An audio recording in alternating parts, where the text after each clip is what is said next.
Dear students, आपका अपने channel में स्वागत है।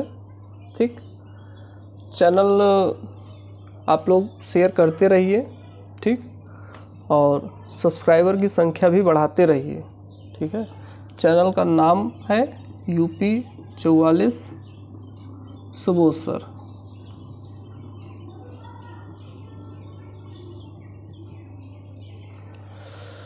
ठीक, और वीडियो हमेशा कंटिन्यू इस पे आते रहेंगे।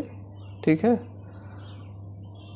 जो इम्पोर्टेंट टॉपिक है, और उसके बाद नेक्स्ट सेशन से अप्रैल से ठीक प्रयास ये रहेगा कि लगभग 4 महीने में पूरा 12th का टॉपिक आपका ख़त्म हो जाए।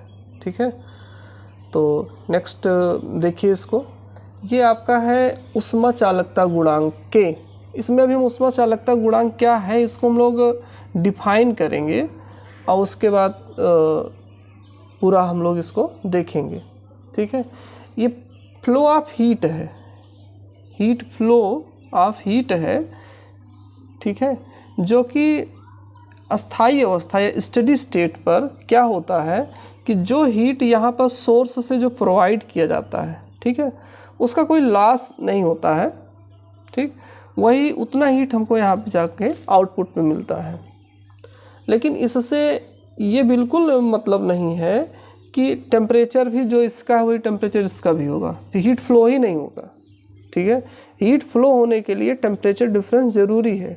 हाँ, ये है कि अस्थायी अवस्था क्या होती है, स्टेडी स्टेट क्या होता है कि जो हीट का जो फ्लो का जो रेट है वो जो है डिस्टर्ब नहीं होना है। ठीक है, मतलब अब जहाँ स्टार्टिंग में जो अस्थायी अवस्था कुछ समय बाद फाइंड आउट होता है, स्टार्टिंग में हीट जहाँ बेस्ट होना था, जहाँ जैसे भी हो इस तरीके से उसका लॉस होना था वो सब लॉस हो गया।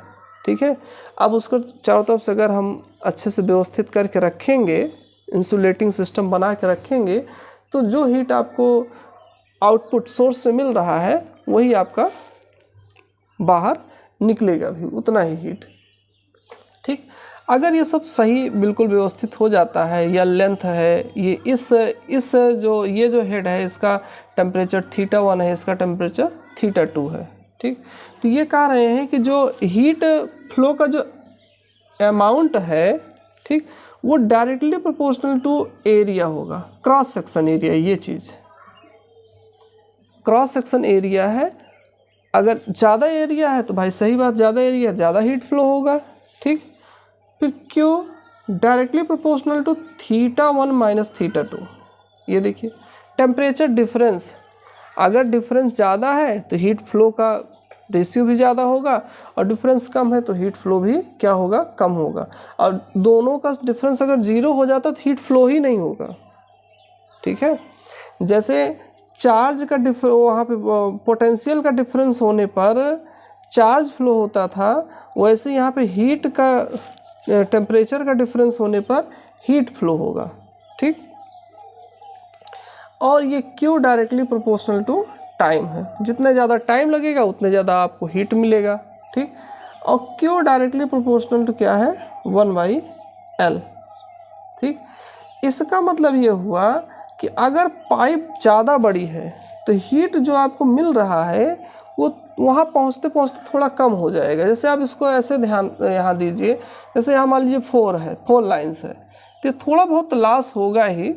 ठीक है, ये और यहाँ पे पहुँचते पहुँचते क्या हो जाएगा, 2 हो जाएगा।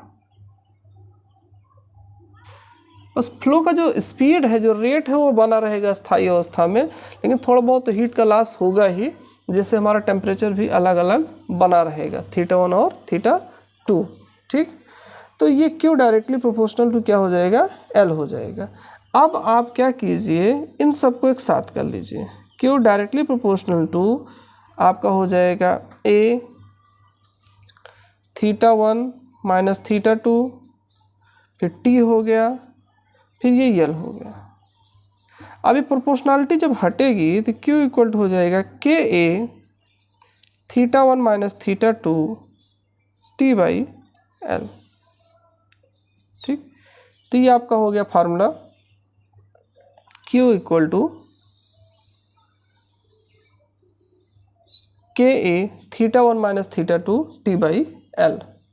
ठीक है, अब इस फार्मूले से हम लोग के की डेफिनेशन देखेंगे।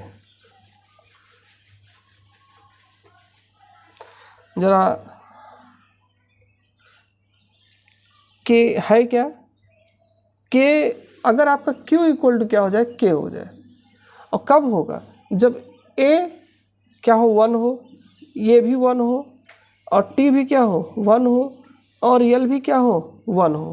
ठीक, तो Q क्या होगा, K होगा। मतलब ये जो हीट अमाउंट है, ठीक है,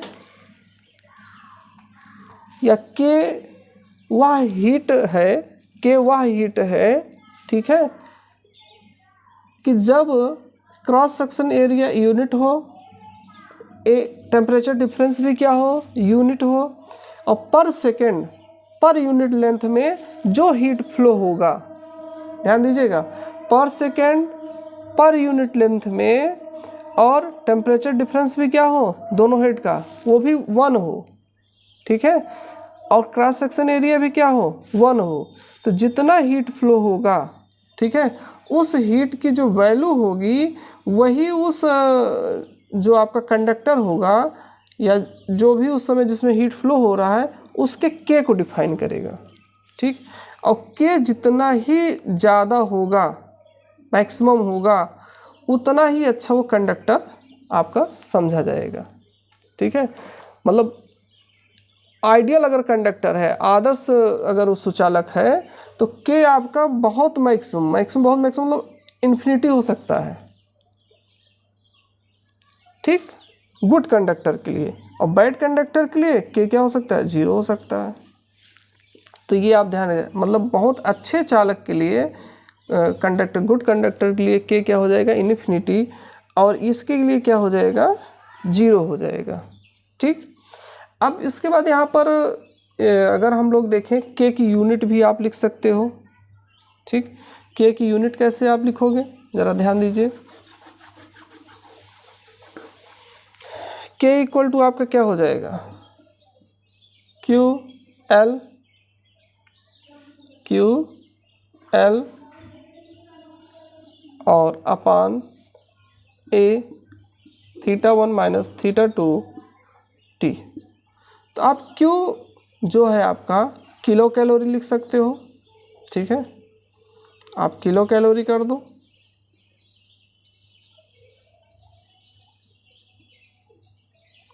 अब ये देखो, ये मीटर है, ये मीटर स्क्वायर है, तो 1 मीटर बचेगा, मीटर डिग्री सेल्सियस, और ये क्या हुआ, सेकेंड।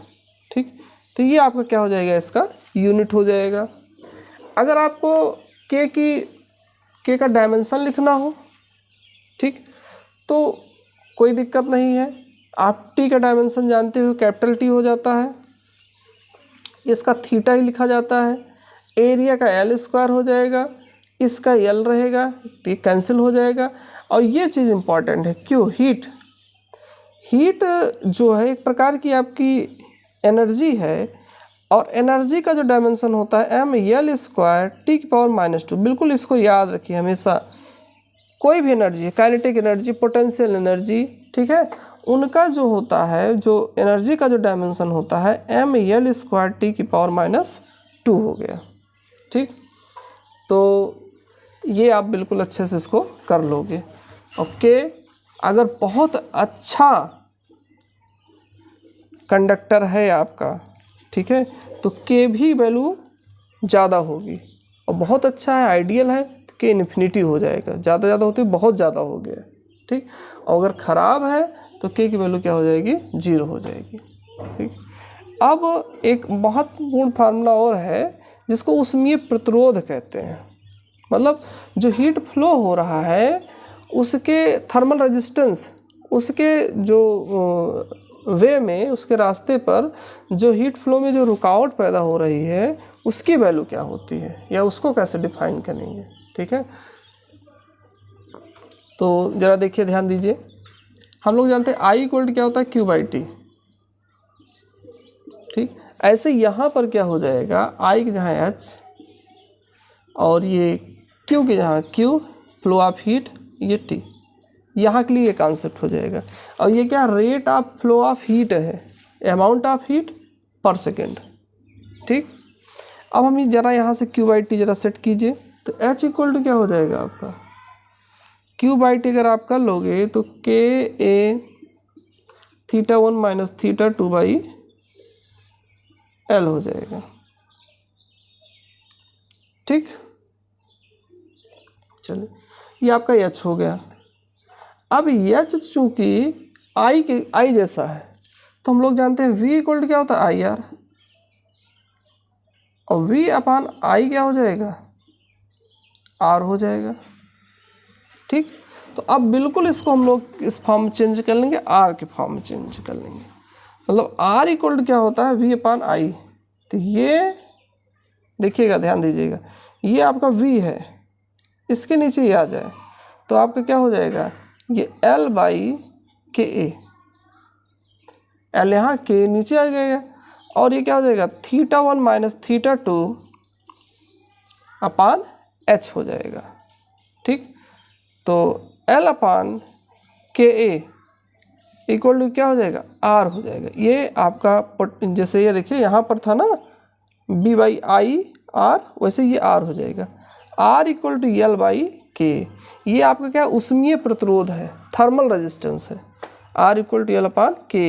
ये कब ज़्यादा होगा, जब के ज़्यादा होगा तो आर कम हो जाएगा, तो ऊष्मा चालकता गुणांक या कोफिशिएंट ऑफ थर्मल कंडक्टिविटी ज़्यादा होगा, आर कम हो जाएगा, या ए अधिक होगा तब आर कम हो जाएगा।